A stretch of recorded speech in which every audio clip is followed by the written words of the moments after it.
Nah, apa yang bikin mental orang Indonesia nih jadi seperti itu, jadi seperti ini? Suka dengan mungkin bukan hanya di Indonesia aja kali ya, mungkin banyak lah di seluruh dunia ini gitu. Nah, apa yang bikin mental orang itu senang dan tertarik dan berapi-api gitu, kayaknya semangat kalau denger yang jelek-jelek gitu. Tentang orang lain. Ya. Ya karena dia jahat. Hmm. Itu aja jawabannya. Kalau dia baik pasti cari yang positif. Dia jahat.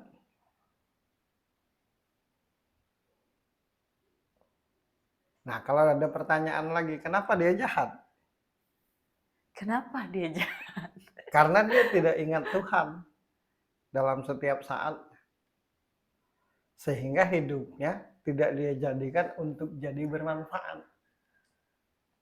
Kalau setiap manusia itu di dalam hidupnya menjadikan hidupnya bermanfaat, pasti yang dia lihat, dia dengar hal-hal baik, hal-hal positif.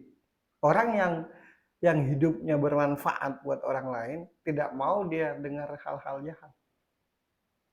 Kalaupun ada yang jahat, malah dia berusaha menjadikan yang jahat itu jadi baik. Bukan malah dijelek-jelekin lagi. Jadi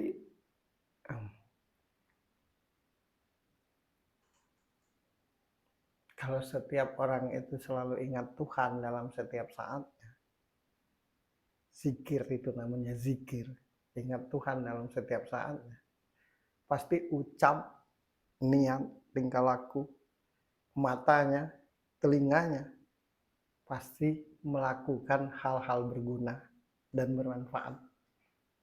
Tapi kalau orang lupa akan Tuhan, iblis melakukan hal baik nggak? Enggak. Tidak. Kenapa? Itu bukan tugasnya. Kenapa dia melakukan hal baik, hal buruk, iblis? Karena dia berkhianat dengan Tuhan. Kan gitu. Karena dia jauh dari Tuhan. Karena dia lupa dengan Tuhan. Sehingga hal-hal buruk, iblis tidak suka dengan kebaikan. Dasarnya itu ya karena dia berkhianat dengan Tuhan. Kenapa dia berkhianat dengan Tuhan? Karena dia cemburu dengan yang namanya manusia. Kenapa dia cemburu dengan yang namanya manusia? Karena dia tidak terima kalau manusia itu lebih baik dari dia. Jadi orang yang selalu mencari hal-hal negatif tentang orang lain karena dia cemburu melihat orang lebih baik dari dia. Lebih bagus dari dia. Aku bahas Kaisa ini berapi-api. Karena menurutku dia memotivasi banyak orang, terutama anak-anak gitu. Betul. Ya soal persoalannya selama 11 tahun itu ya sudahlah. Iya. Itu urusan dia. Yang jelas sekarang baik-baik Baik saja. aja. Nggak ada permasalahan. Misalkan ada dua tipe manusia. Dari semenjak dia bisa berpikir, baik terus jadi jahat. Dihujat. Oke.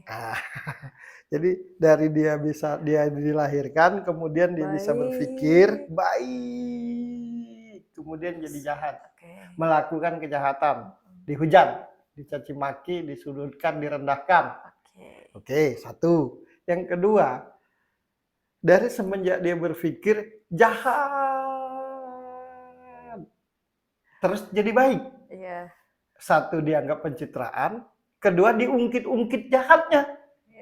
Nah itulah makanya manusia ini hakim paling keren, mengalahkan Tuhan. Yang namanya manusia itu hakim yang paling keren.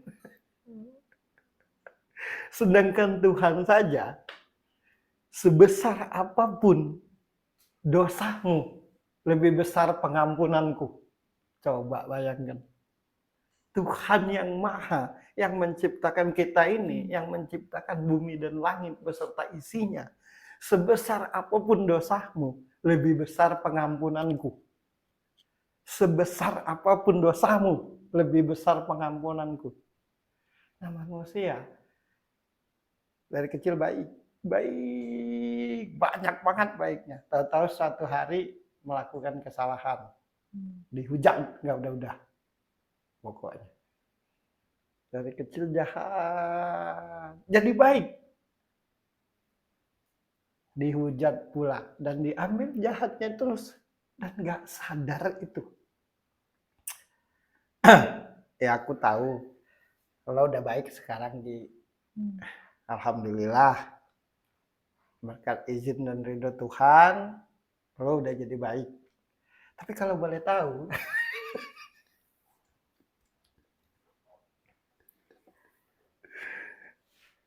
Halus ini halus. iya halus. Tapi kalau boleh tahu. Kalau boleh tahu. Sebelum lo baik ini. Kalau boleh tahu. Tapi ini nggak ada maksud loh. Ya maksudnya tuh apresiasi perubahan baikmu tuh. Bahkan bertanya, kok lo bisa ya? Ajarin gue dong. Karena gue sendiri belum mampu, belum bisa keluar dari persoalanku. Hal apa aja yang lo lakukan sehingga lo mampu? Ini enggak, tetap aja diarahkan. Kan banyak gue tonton, gue lihat ya. Tetap aja kalimat itu mengarahkan.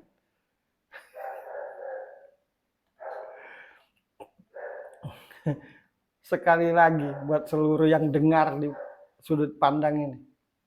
Tuhan saja berkata, sebesar apapun dosamu, lebih besar pengampunanku. Yang berkata, kalau bahasa Arabnya itu berfirman, yang menciptakan kita ini, yang menciptakan bumi dan langit beserta isinya, yang berkata. Nah, kita manusia ini pokoknya tuh, aduh.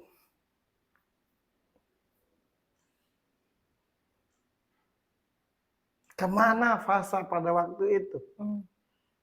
Pasti istrinya Fasa sekarang ini nggak baik. Apa memang tahu? Apa tahu persoalan mereka tuh sesungguhnya apa dulu?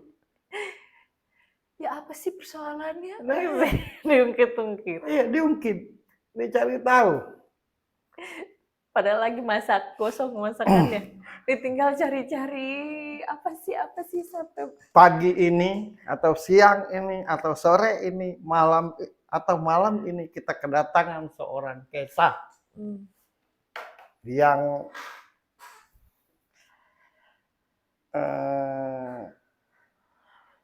bisa keluar dari persoalan hidupnya dan mau tidak mau dia menginspirasi banyak orang.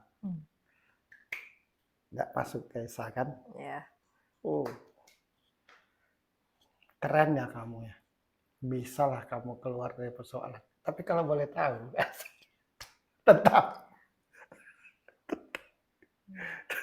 Nah, sudut pandang ini tujuannya nih karena kesal ngeliat yang begitu-gitu tuh. Harus kuucapkan sekali lagi. Tuhan berkata, sebesar apapun dosamu, lebih besar pengampunanku. Asalkan engkau minta ampun. Dan jangan diulangi lagi.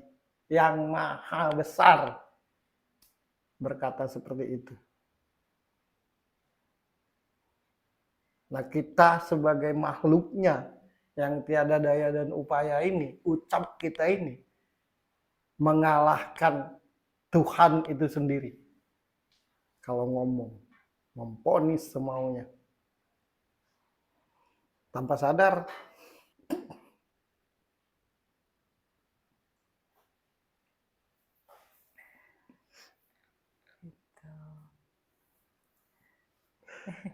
pastilah yang gua rasa tuh gini, kata Kaisah, yang gua rasain nih. Kenapa ya kok? Aduh, kalau tahu begini mending aku tidak usah cerita. Tapi tidak cerita ditanya sejarah hidupku. Begitu ku ceritakan dipelintir-pelintir jadi salah. Ya itu aja. Yang jelas, aku tidak merasa. tidak perlu dirasakan sih. Nggak akan mungkin seorang ayah benci dengan anaknya. Ya nggak ada, sekarang baik-baik aja juga. Nah, nggak mungkin Tidak juga masalah. seorang ibu benci dengan anaknya. Kalaupun ada persoalan dalam hidup tuh, terutama berumah tangga, sudah pasti itu aja. Tapi kesimpulannya adalah seorang Kaisa ini menurutku bisa cerita hidupnya, bisa menyemangati banyak anak-anak yang mengalami hal yang sama seperti yang dia alami. Itu aja apresiasiku ke dia. Soal perjalanannya, setiap orang ada perjalanan. Iya. Siapapun punya kisah kelam di hidupnya pasti itu. Dan siapapun pasti pernah berbuat salah apapun itu. Jadi yang salah jangan diambil. Iya. Yang baik aja. Kalaupun ada yang salah, biarlah Tuhan yang punya kuasa. Jangan kita. Pokoknya kulihat, pokoknya sekarang ini, kalau bisa dipotong kalimat Kaisa teh, yang bercerita bahwa seolah-olah papanya menyanyiakan dia, itu aja. Iya. Aduh. Terus dengan hal-hal jelek tuh kaya, punya segalanya.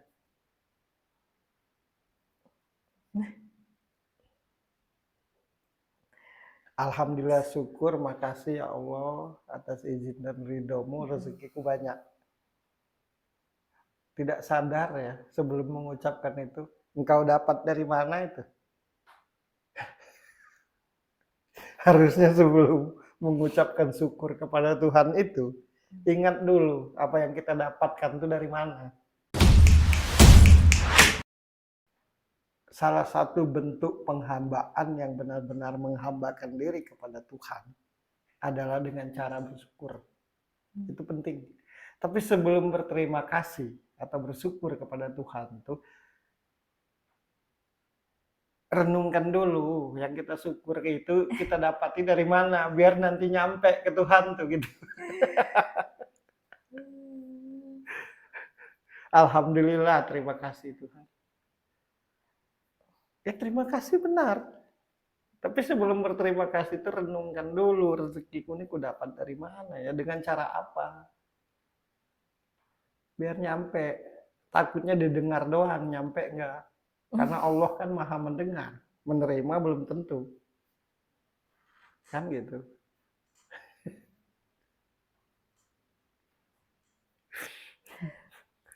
Intinya, aku senang bahas ini, karena Kaisa ini inspirasi buat anak-anak muda. Contoh buat anak-anak muda. Untuk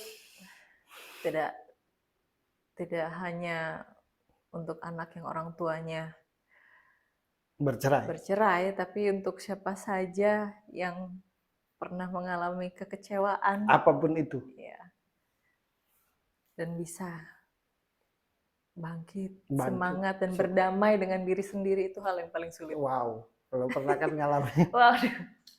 Waduh, itu hal yang paling sulit itu bukan semangat dan ingin keluar dari permasalahan, tapi ketika kita berdamai dengan diri sendiri. Gitu.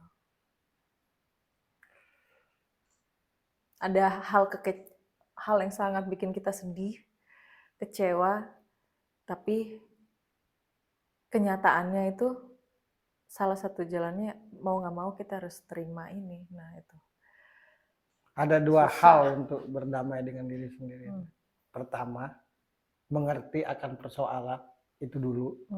Yang kedua, ada 3. Yang kedua, niat baik. Yang ketiga, berjiwa besar. Baru bisa berdamai dengan diri sendiri. Kuulangi lagi. Mengerti akan persoalan,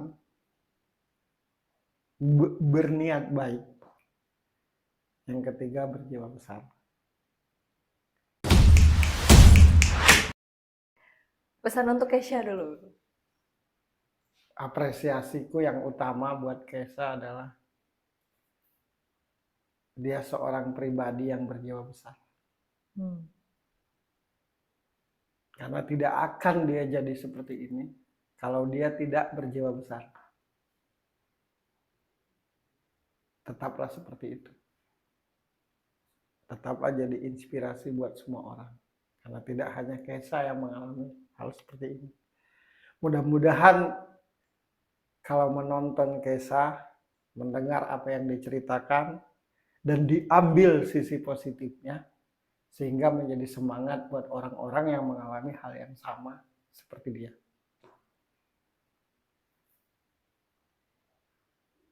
Kalau buat orang tuanya, saya yakin 100% tidak ada, gue tidak merasa bahwa baik ayahnya maupun ibunya untuk menyia-nyiakan anaknya. Kalaupun dulu ada persoalan, terus ada kemarahan atau apa-apapun, ya itu sejarah hidup. Dan setiap orang punya persoalan, apapun itu. Buat orang banyak pesannya. Cobalah dari setiap yang kita lihat dan kita dengar, ambil hal baiknya lah, tolonglah. Karena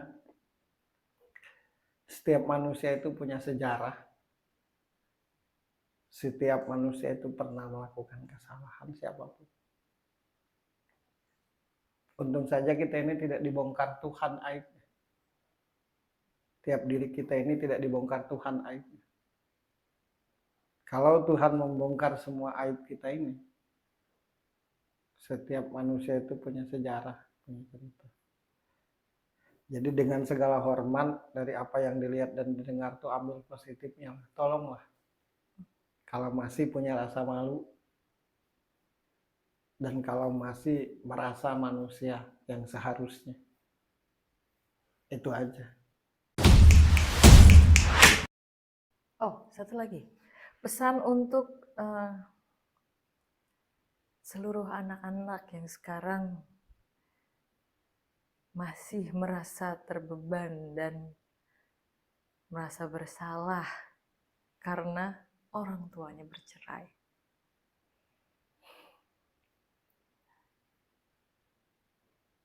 Tidak ada satu pasangan pun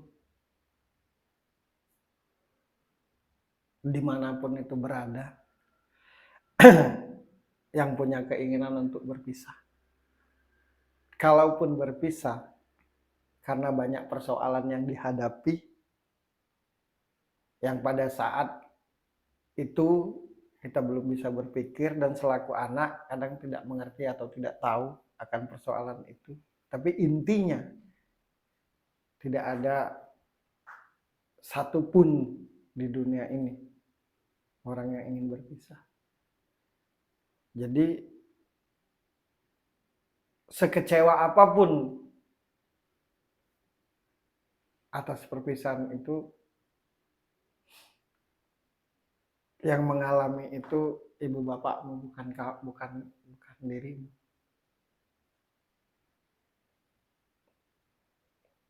Apa yang telah terjadi dengan ibu bapakmu, tekadkan untuk tidak terjadi pada dirimu. Dengan cara menjadikan diri lebih baik dan berguna ke depan. Itu aja.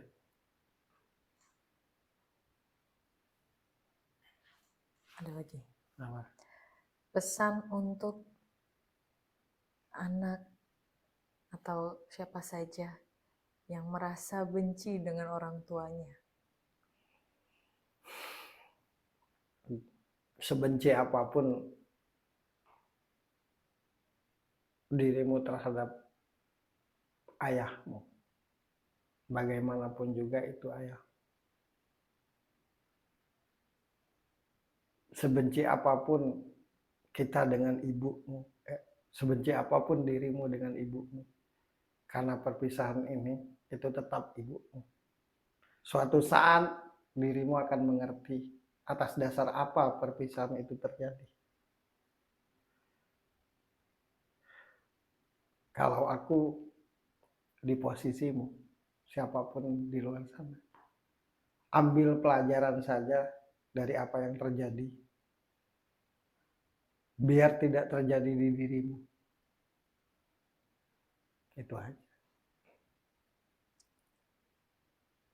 Suka atau tidak, mengerti atau tidak, setuju atau tidak, semua tergantung sudut pandang. Saya Birgi Putri dan Ferry Koboy, sampai ketemu lagi di tema kita selanjutnya. Bye!